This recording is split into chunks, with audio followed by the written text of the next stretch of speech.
Assalamualaikum warahmatullahi wabarakatuh dan salam sejahtera. Saya Muhammad Haikal Hakimi bin Syahini, G24A0458.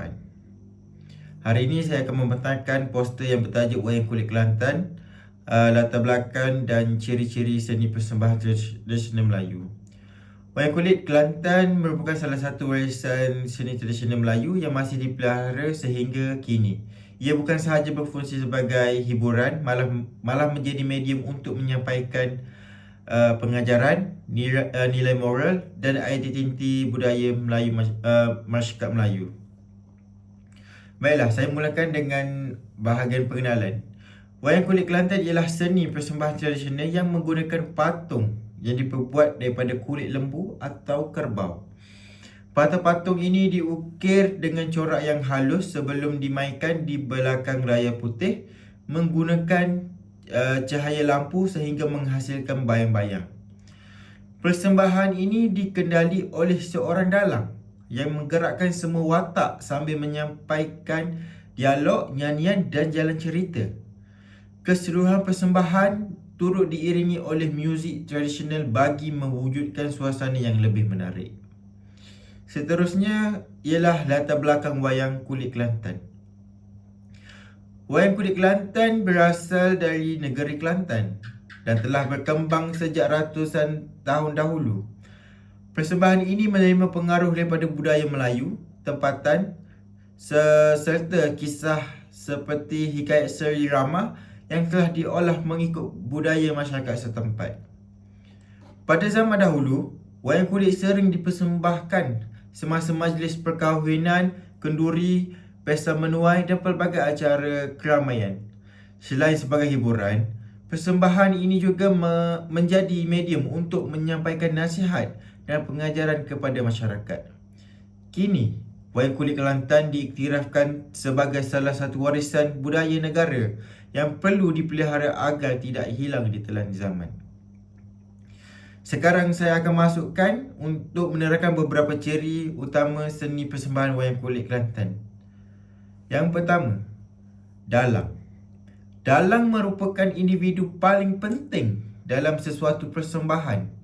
Beliau bertanggungjawab menggerakkan semua patung, menukar suara mengikut watak, mengawal muzik serta memastikan jalan cerita berjalan dengan lancar.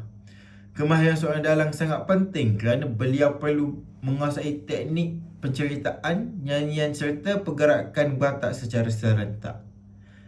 Ciri kedua pula ialah patung wayang. Patung ini diperbuat daripada kulit lembu atau kerbau yang telah diproses dan diukir menggunakan corak tradisional yang sangat halus. Setiap watak mempunyai bentuk, warna dan identiti yang berbeza bagi memudahkan penonton mengenali watak tersebut. Seterusnya ialah penggunaan layar dan cahaya. Persembahan menggunakan layar putih yang dipasang di hadapan penonton. Lampu dipasang di belakang patung bagi menghasilkan bayang-bayang pada layar. Bayang-bayang inilah yang menjadi tarikan utama persembahan wayang kulit. Wayang kulit juga diiringi oleh muzik tradisional.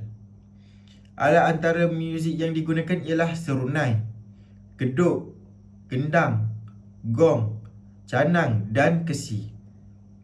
Muzik ini berfungsi menghidupkan suasana persembahan, mengiringi pergerakan watak serta menambahkan kesan dramatik mengikut situasi dalam jalan cerita.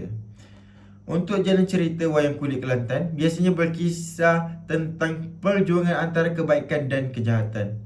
Cerita yang dipersembahkan banyak diambil daripada hikayat Seri Rama serta kisah-kisah rakyat yang mengandungi nilai keberanian, kesetiaan, kebijaksanaan dan pengorbanan. Selain itu, terdapat juga unsur humor yang menjadikan persembahan lebih menarik untuk semua lapisan masyarakat.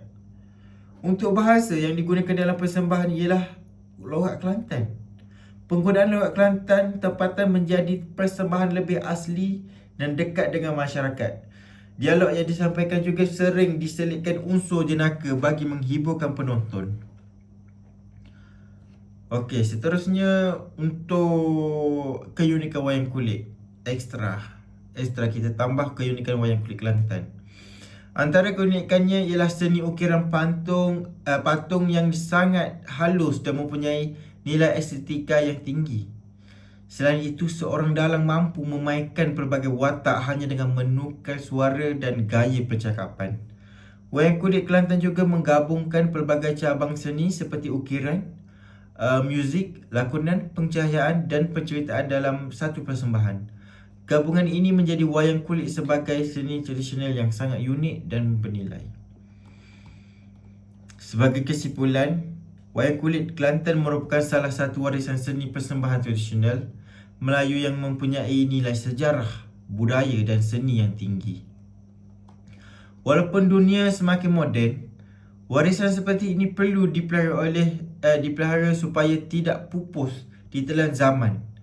Generasi muda memainkan peranan penting dalam menghargai dan meneruskan kesinambungan seni tradisional ini sebagai identiti bangsa dan negara.